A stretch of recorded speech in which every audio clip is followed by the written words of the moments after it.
Clemson football is slowly bleeding to death, and it's pretty clear to me that Dabo Swinney either doesn't care, or more likely than not, he's living in denial about the state of Clemson football. The Tigers have regressed every year since their 15-0 elite run in 2018, in which, quite honestly, they are one of the greater college football teams of all time. Undefeated, dominant, especially in the college football playoff where they crushed Notre Dame, crushed Alabama. And the regression from 18 to 19 and then from 19 to 20 wasn't that big of a deal. And in a certain degree, with all the great players that were on the 2018 team, it can be expected. But then to regress from 20 to 21, that was big. 21 to 22, small, but you were hoping for a bounce back. And then from 22 to 23, that was another, especially in terms of record, in terms of team dominance, in terms of just overall performance, almost another drop off a cliff, or at least falling down another hill at the very minimum. Hopefully those analogies make sense. When little things compound over time and you ignore them, you let them persist, they turn into big issues. Clemson is the epitome of that. They are the epitome of the student who showed up to class late or who did a mediocre job or didn't perform to his potential in a homework or test assignment, and then he let it happen again and again and again and again. And now he's teetering on failing the class, either by way of being tardy too many times or just not having a good grade and not knowing or learning anything in the class. Or if you want to look at someone with a job, he's now teetering on the brink of being fired because he showed up to work late too many times, or he's come in hungover, not performing to his level. He doesn't even know what he's doing at his job. He had the qualifications on his resume, or so we thought, but now it's looking like it's just confusing. That's what Clemson football is right now. And this quote from Dabo Swinney today it's just stunning. It is absolutely a passive-aggressive deflection. Get off my lawn. I know what I'm doing. I run this program. Take a listen to this. Honestly, every player is technically a transfer. We just signed a whole class of guys transferring from high school. Again, this is Dabo Swinney. This is not a troll account. This is the head coach of a program that has won 2 national championships in the past decade, in 2016 and 2018, a program that was top 5 in terms of raw team talent last season, will probably still be top 10 this season. Quote, honestly, every player is technically a transfer. We just signed a whole class of guys transferring from high school. Early this preseason, with Matt Luke being hired as the offensive line coach and Chris Rumpf being hired as the defensive line coach, 2 coaches who I think upgrade the staff. Those were coaching additions, not subtractions by additions. Those weren't backfilling hires. Those were similar hires, in my opinion, to Garrett Riley replacing Brandon Streeter. Of course, on a smaller scale, but they were improvements, they were upgrades. That would have been enough 5 years ago when athletes weren't being paid for their name, image, and likeness, and when the transfer portal was more of something for graduates or for players whose schools suffered a scandal and their entire staff was fired, like Penn State in Joe Paterno's final year in 2011, or Baylor after the 2016 scandal, all that stuff, or for graduates, and not what it is now, where any player can transfer anywhere an unlimited amount of times as long as it's in a specific window. Dabo Swinney is trying to adapt to a certain degree, but within his own box, within the confines of really the pre-2020s decade. And it's killing Clemson. It's killing Clemson. Their recruiting class, look, maybe if you're recruiting 30 or more high school players and you have a great NIL collective, maybe I can understand why you're not taking any transfers. If you're like Georgia, you're bringing in bodies, you're bringing in talented players, and you can pay players. And even then, Georgia's brought in 10 transfer portal commits. Michigan, best developmental program in the country over the past 3 years. The best. Because they haven't recruited at the same level as Alabama, Georgia, Ohio State, and even Clemson. And yet they played on an average basis close to or at the same level or higher than those schools. The only school that on average has played at a higher level of the past 3 seasons than Michigan is Georgia, because Georgia's won 2 national titles and Michigan has won a national title over the previous 3 seasons. If they're recruiting 30 players and their staff is the best of the best and they know that for a fact, which no one can always know that because things are ever changing, then I would understand it. Basically, the point I'm trying to make is I don't understand why anyone isn't using the portal, because the scenarios in which it would be acceptable to not use the portal are impossible. It requires perfect knowledge. It requires being just having an all-seeing eye, again, perfect knowledge, and a lot of things to go right, a lot of axioms. And in life, there are plenty of exceptions to rules. There just are. Every program has to use the portal. They have to. Either to backfill, to add depth, to get game-breaking players. Again, it's what Ole Miss is doing. It's what Ohio State did, even though they only got 6 incoming transfers. Caleb Downs was a big addition. Same with Will Howard. Same with Quinshon Judkins. Trey Amos going to Ole Miss. Walter Nolan going to Ole Miss. Colorado bringing in 40 players, some of whom are stars, others are just depth pieces.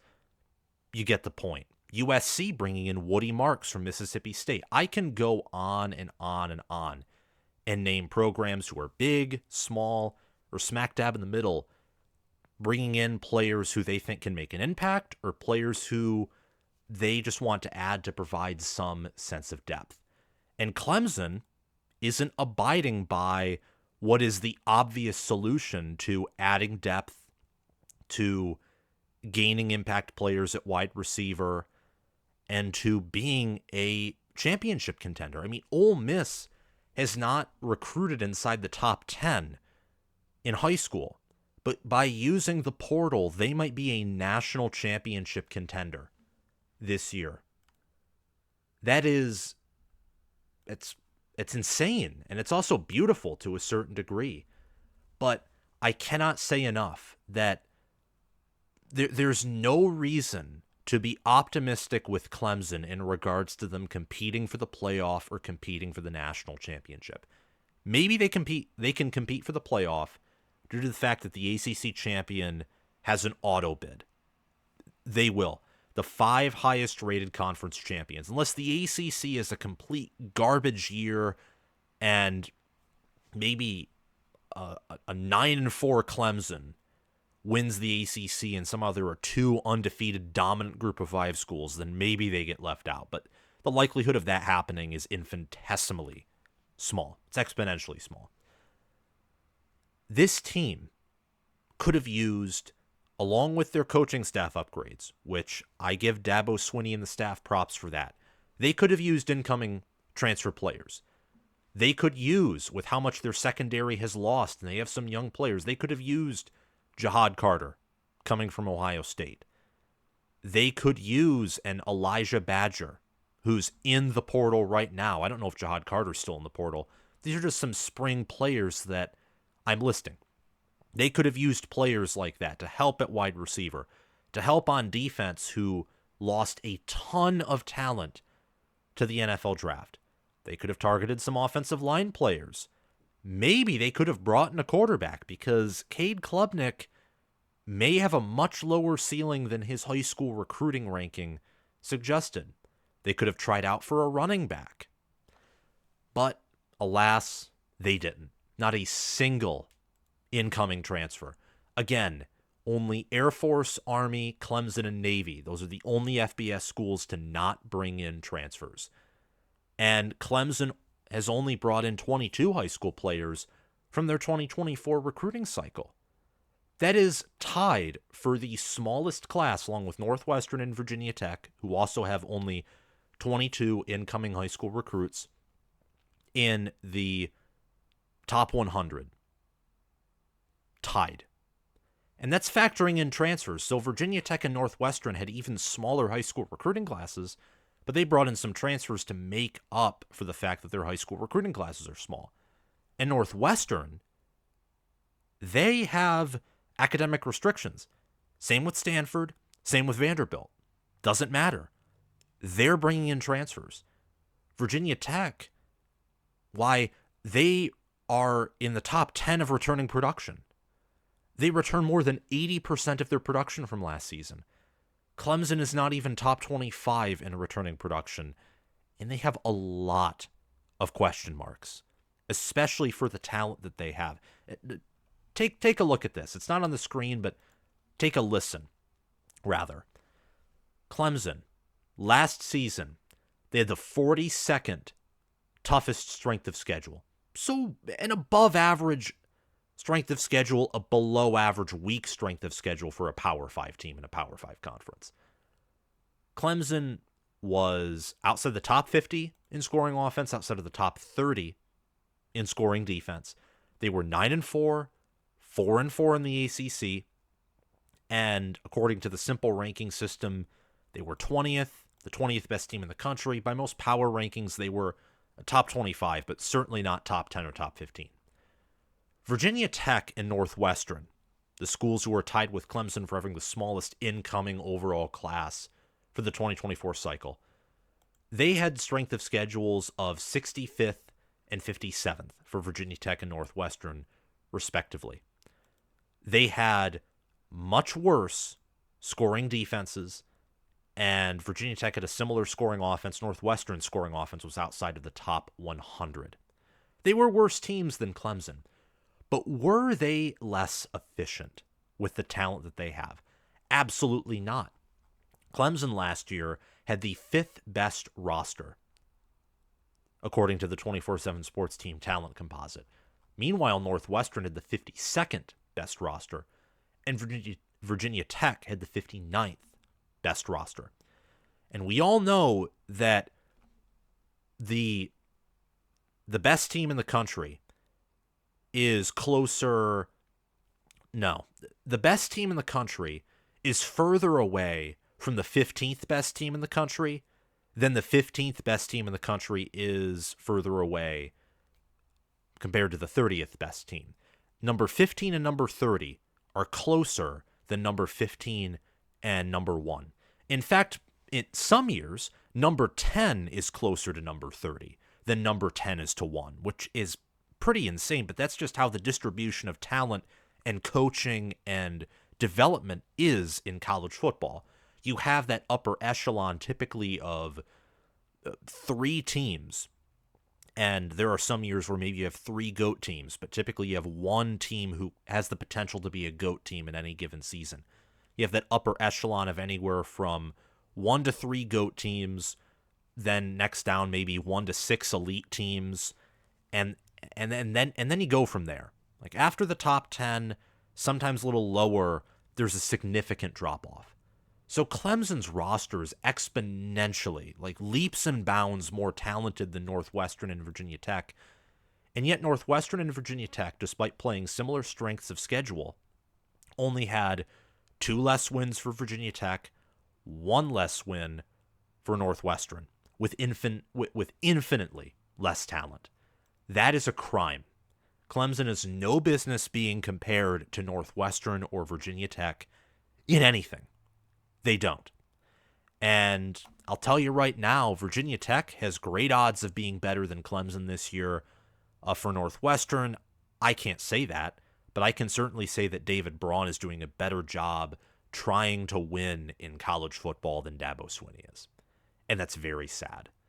Clemson returns just under 70% of their production for 2023, And thankfully, they're not below 50%. They're not like Michigan or Washington, the two participants in last year's national title game, but they had a lot more questions and a lot more disadvantages and were far worse last year compared to those two aforementioned teams. Adding transfers, in addition to the staff upgrades, could have made Clemson into a national championship contender if they went out and did what Ole Miss or Oregon, or even if they just did what Ohio State did. Brought in single-digit transfer players, but most of them were huge impact players. Imagine if Clemson got Quinshawn Judkins. Imagine if they got Caleb Downs. Imagine if they even just, they added maybe both Julian Fleming and Elijah Badger. Two wide receivers who aren't elite, but Elijah Badger can be great and Fleming can be great if healthy. Imagine if they got Amari Niblack at tight end, or maybe Isaiah Bond at wide receiver. Think of all the possibilities if Clemson added some of these elite players. We'd be talking about them like a top 10 team, top 15 team, especially with how weak this season probably will be. This looks to be a weak year in college football. I can already see this year being full of upsets and being a lot like 2021 and a lot like 2007. Just total unhinged chaos. But Swinney's own pride and arrogance has handicapped the Tigers, and he's doing what Mark D'Antonio did at Michigan State and what Bobby Bowden did at Florida State. He rose those programs up to unprecedented heights, became immortal, was canonized into the program, and now he's going to run Clemson, just like those two schools did. They ran their programs into the ground. Dabo Swinney is going to, at worst, run this program into the dirt, or at best, and this is still not a good outcome, Clemson will just be mediocre, above average. Maybe every so often they can contend, but they won't win a national championship again unless significant changes are made. That's all I wanted to say in this video. A little bit longer than I originally expected, but I felt like I had to say all that I said. People who are giving Clemson benefit of the doubt on any level, I encourage you not to. They're not going to be this awful team who has a losing record this year. I doubt that. I think their staff is too good. More importantly, they have too much talent. And I don't think Dabo Swinney is some poverty coach, but he's certainly stubborn, and I don't think he's a top 10 head coach right now. In fact, I don't even think he's top 15 or top 20. Like, just right now, purely thinking about the present, he's not that right now. Absolutely not. Thank you all so much for watching this video. Remember to like, subscribe, click the notification bell, and comment your thoughts down below. Thank you to Crash2488 for sponsoring this video as a Heisman Patreon member. Thanks to Spencer Bringhurst, Chris Lane, and Connor Little OH for sponsoring this video as a All-American Patreon member. And thanks to Will Loftus, John Lynn, Roaming Gnome, Matthew Sale, Austin Christmas, and Janisha Cockrell for sponsoring this video and channel as all conference patrons. Have a great day, guys, and I will see you all around. Bye-bye.